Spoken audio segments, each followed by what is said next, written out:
In a result which many people are calling the upset of the year, Caleb Truax defeats James Degale on a 12-round majority decision to capture the IBF World Super Middleweight title.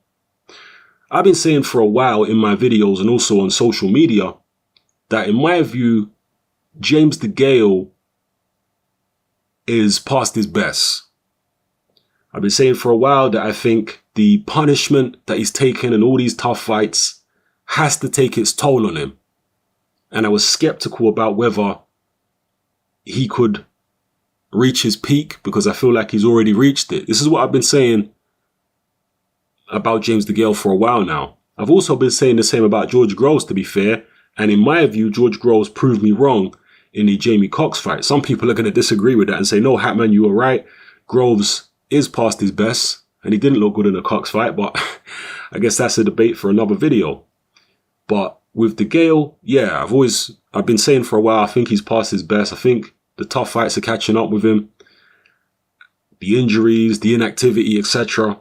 And that appeared to be the case here against Truax.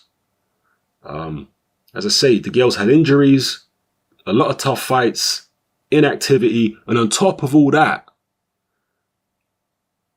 the biggest weakness that I've always seen in James Degale was also the biggest weakness for the great Lennox Lewis. And that is arrogance. Some fighters suffer from a crippling lack of natural self-confidence. David Price being a good example. James Degale is the other end of the scale. He's the other end of the spectrum. He's a guy who actually suffers with too much confidence because his confidence spills over into complacency and actually delusion a lot of the time. James Degale really is genuinely that confident, right? That it actually becomes a problem because his physical ability can't match his confidence. It's a double-edged sword because he wouldn't have achieved what he has achieved so far in his career if he wasn't as confident as he is. But at the same time, certain fights in which he underperformed were at least partially down to the fact that he was too confident and therefore complacent. The George Groves fight springs to mind, his fight against Porky Medina, and even this fight right here against Caleb Truax. Now, I definitely didn't pick Truax to win the fight, so let's get that out of the way. I certainly didn't pick him to win. I'd watched him fight a few times. I thought he was solid. You know, nothing special about him. I did say in my pre-fight video that I think his first round knockout loss to Darrell was kind of not really representative of how good he was. I did say that. I think that was kind of an anomaly. I think he's better than that first round knockout loss would suggest. But still, he's a fairly run-of-the-mill fighter. Nothing special about him. From the fights I've seen, he wasn't even really a pressure fighter. But in the post-fight interview, he said he watched a lot of the BOUT Jack fight and he realized James Degale don't like pressure. And so therefore, he decided to apply a lot of pressure. And one thing that he did, just like BOUT Jack, is if you're going to apply pressure on James Degale, keep your hands up. You know, you can't be a guy who's coming in with your hands low. James Degale will catch you if you come in like that. But if you saw James Degale against Porky Medina, if you saw James Degale against BOUT Jack, these are guys who kept their hands high and walked James Degale down. There have been other guys as well who have done similar things. If you come forward with your hands low against James Degale, he's going to catch you. All right. So that's one thing that Truax picked up on and he did very, very well. He turned pressure fighter for this fight where he normally boxes more. He caught James Degale, I think it was in the 5th or 6th round, with a series of punches, which shook James Degale, buzzed him up for a little bit. But he to me, he was never in serious trouble in that moment. But he took some good shots, but he didn't look like he was going to go down or anything like that. He recovered quite quickly. But yeah, he just seemed like a step behind the whole fight. Truax dictated the pace of the action, and Degale was playing catch up a lot of the time. Degale's work rate wasn't there. His sharpness wasn't really there. The commentators were saying that perhaps he wasn't really confident in his right shoulder because he's had surgery and whatnot. I mean, it's probably a combination of lots of different things. But as I say, my overall impression of James Degale is that he's just past his best. And that's it.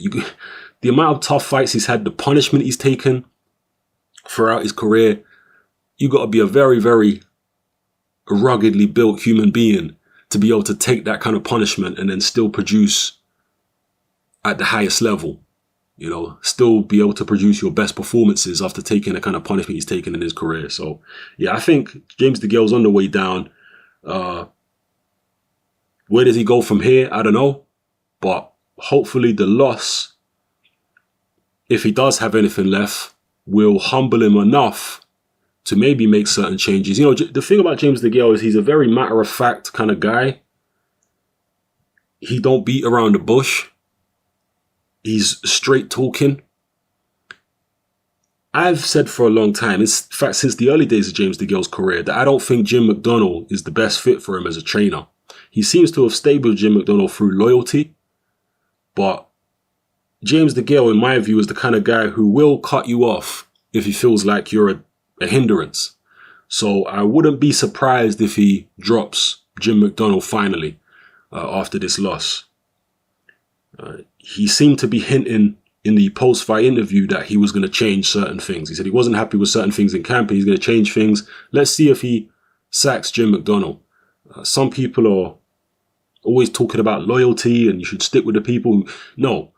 In boxing, you've only got a short window of time, a short time frame to make the most of your money. Trainers can continue training top-level fighters. There's no age limit for trainers in terms of, you know, when they're at their best. You know, Freddie Roach, I mean, you know, maybe there is, but the point is you can still have a career as a trainer when you're not in your physical prime anymore. A high-level career. Look at people like Freddie Roach. Look at Manny Stewart, for example. He was probably at his height in terms of what he was getting paid when he was, well into his 60s, Manny Stewart. So trainers can go on. As a fighter, you can't get caught up in all these loyalties and whatnot. It's your career. You're not going to get your prime years back again. So you got to make tough decisions. And I've been saying for a long time, I think Degale needs to get rid of Jim McDonnell. I've always felt like he would be a good fit over in the Mayweather gym. James Degale, he's tough enough to survive in that kind of environment. And I just feel like it would bring his skills on.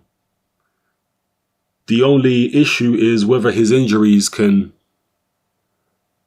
allow him to be able to go somewhere like the Mayweather gym, you know, with injuries permitting, because he does appear to be plagued with them. So we'll see. But yeah, if he's going to make any changes, I say get rid of Jim McDonnell. I think it's long overdue. And see what he can do. See if he can come back. See what he has left. As far as Truax is going to look like a snack for many of the other super middleweights out there. I mean, they're going to be itching to get at Truax. They're going to see him as a weak link in the super middleweight division, and I think he is a weak link. Yeah, he managed to beat Degale, but I think he beat a Degale who was over the hill, coming back from injuries and a layoff. The other guys out there are younger, fresher, more ambitious. I mean, can you imagine what Chris Eubank Jr. would do to Truax? I think he would rip him to pieces. That's my personal view. I think he'd rip Truax to pieces. I don't necessarily think it will be a short fight against Truax, although it could be, but, you know, someone with that kind of freshness, ambition, fitness, work rate, speed, etc., I think would take Truax to town. And you got Benavidez out there. Even George Groves. I think Groves would have a tougher time with Truax than Eubank Jr. potentially, just because of the styles. But even Groves, you'd pick him over Truax. So Callum Smith, you'd certainly pick over Truax. So they're going to be looking at him like a snack. Gilberto Ramirez as well, you'd pick definitely over Truax. Everyone is going to be looking to try and unify with Truax. And all the contenders are going to look to target the IBF crown now. So let's see what happens. Drop your comments in the comment section below. Let me know how you felt about this fight. I mean, I'm sure there are people out there who feel like James Degale did enough to win the fight. I didn't really score it round by round. It was a close fight, so I can't really argue with the result. That's my take on it. If you thought James Degale nicked the fight, I can't complain. If you thought Truax nicked it, I can't complain. It was a majority decision at the end of the day. So one of the judges had it a draw and the other two judges had it to Truax by close margins. Can't complain with that. Nothing wrong with that scoring. And again, if you had it to Degale by a couple rounds, no complaints either. There was a few swing rounds in there which could have gone either way, in my view. So yeah, anyway, let me know how you feel in the comment section below, people. It's happening. I'm out.